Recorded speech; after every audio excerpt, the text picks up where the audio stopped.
The Sign of the Times, episode 287, from this undisclosed bench next to a urban setting. Undisclosed bench next to an urban setting. There's even a coffee stand in case Casey Carlisle was wondering, what we keep in these urban settings next to our benches in this neck of the woods. Coffee stand. And a Chevron station, and apparently architecture building.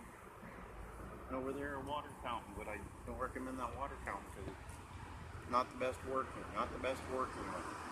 But people love the snaps. Copy of the awful/Kenmore Reporter, because look, this hot, dry streak could break 1951 record. It's the most important paper in QT Vokes' life right now.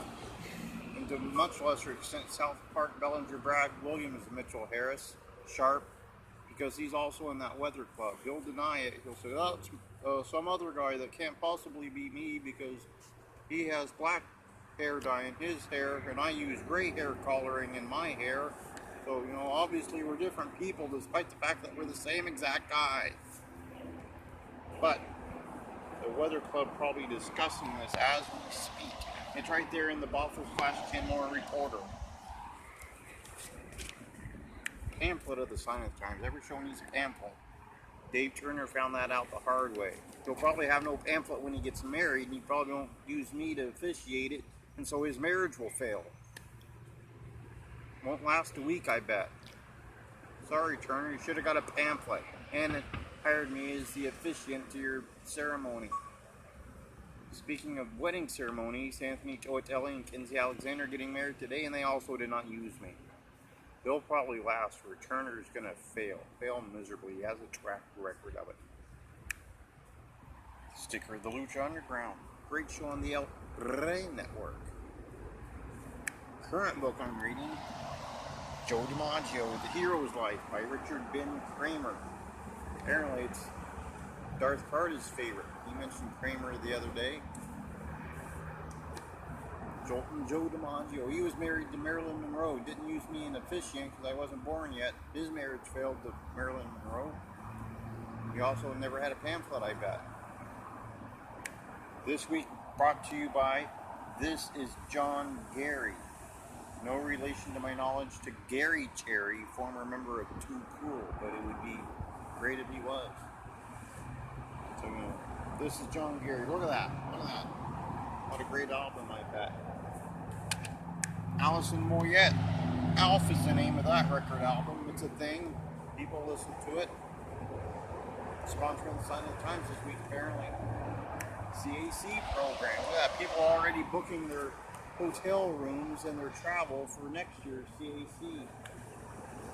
Why put it off, they said. Autograph picture of Seymour Schnapp, proud member of the Gouge roster and last week's guest on Turnbuckle Turmoil. There were no eyeglass questions and no supersonic jet questions despite QT's promises of such. Instead, he was asked such things as questions about that idiot Darth Carter. He was asked such things like, who is the hardest knife-edge chop you ever took? And he didn't say the great Khali who chopped him in the nose, I believe. Team bad knees. Look at that. Not a single good knee in the bunch. Casey Carlisle, also a member of that. You can get Casey Carlisle DVDs at CaseyCarlisle.com. That's CaseyCarlisle.com, home for all your gift giving needs. She'll be in Texas tonight defending her Lucha Pride title against Jazz. Now, I don't know if it's, any relation to the Jazz that John Gary would play if he played Jazz, which he might. I don't know. He might play Jazz, but not that guy with Jazz. Not Carl Malone, who played for the Utah Jazz and then later teamed with Diamond Dallas Page. He's facing Jazz, the former WWE Women's Champion. There she is in smaller form. Sonny Ono going to be at that Lucha Pride show. She'll probably say, hey, we've both been on Turnbuckle Turmoil. And Sonny Ono will say, they asked me about grits for a solid 20 minutes. And Casey Carlisle will say, I can believe it on that show. And they'll both hang their heads in shame. Look at that QT's favorite, the pillow picture. Maybe Sonny Ono will buy a few of those at the gimmick table. Or maybe he'll buy that. Rodney Mack will be there. Maybe he'll buy that. If he does, maybe Jazz will call for a hot nurse to tend to him afterwards. That one's mine, all mine, mine alone. There she is with a large title belt. I'm not sure how large the Lucha Pride Championship belt is. Maybe it's a quarter of that size. Surely not that big. You can get those at CaseyCarlisle.com. Some of those. A few of those. If you're older than Teen Jaden, you can get some of those. The Facebook, the YouTube, the Instagram. You might be watching on the YouTube right now. Right about now you may be watching. The Twitter, where you can follow me, but not literally. This week I was 666 followers. It was a little creepy. A little bit creepy.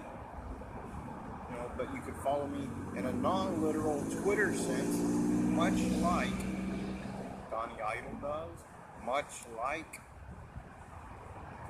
Big Vicious does. They both do. Now, think if they were ever in a match. Donnie Idol comes up to Big Vicious's knee. I don't know how that would work. I don't know how that would work at all. Donnie Idol's fought big men in his day. He's fought Osiris. He's fought Hillbilly Jed. But I don't know. Come up to Big Vicious's knee. Wow. So this week, a busy week. Tonight, I'm going to be at CPW. They're running there in Seattle. Dimitri will be there. Possibly Warrior Kid Zay, maybe even QT will show up, thinking that he's at Pablonita's, but he won't be, because he hates every place Pablonita sometimes. Then, tomorrow, on Turnbuckle, we have, continuing on with Gouge Month, Jimmy Jack Funk Jr. That's right, Jimmy Jack Funk Jr. He's got merchandise available, earrings, DVDs, t-shirts. Maybe he'll discuss that. Maybe QT will ask him questions about coffee stands, much like that one over there. Right over there. Wired Chicks is the name of it. If QT wants to ask him 13 and a half questions about Wired Chicks coffee stand. Then, Monday, pretty much looking free. Tuesday, pretty much got nothing. Wednesday, though, it's a whole lot more of that. Thursday, free looking. Next Friday, we have YT Jones, manager out of Alaska. You don't see a whole lot of managers, especially ones out of Alaska, but we got him. We've got him. So to review, you should go out and find the Allison Moyette record. It's a great record. All the kids will be listening to it. It'll be huge, huge. And vital to QT's interest, the Hot Dry Streak could break the 1951 record. I'm sure he'll ask Jimmy Jack Funk Jr. that tomorrow. Saturday, I'll be at CPW. They're at Evolve Fitness, the Battle Palace, if you will. Christian Andes will be there. Then Sunday, we got Jimmy Jack Funk Jr. on Turnbuckle. Does help that poor man. Then Monday, pretty much got nothing. Tuesday, not a lot going on. Wednesday, free-ish. Thursday, pretty much have nothing going on either. But next Friday, YT Jones. YT Jones will be a solid step up from that idiot Darth Carter, where he and Diafula Diabashi apparently set up a fruit pie on a pole match. Insert your own John Warsaka reference here. Although I threw out the name Ivan Putski. Nobody bid on it. No one said, that's the pole we need. They should have. So apparently at Sasquatch Pro, you'll be seeing Darth Carter versus Diafula Diabashi fruit pie in a pole match. Maybe QT Vokes will guest referee it. If he counts eek 3 times, maybe the match is over. I don't know how it'll work. I don't know. Pretty much from this undisclosed bench next to an urban setting. Episode 287.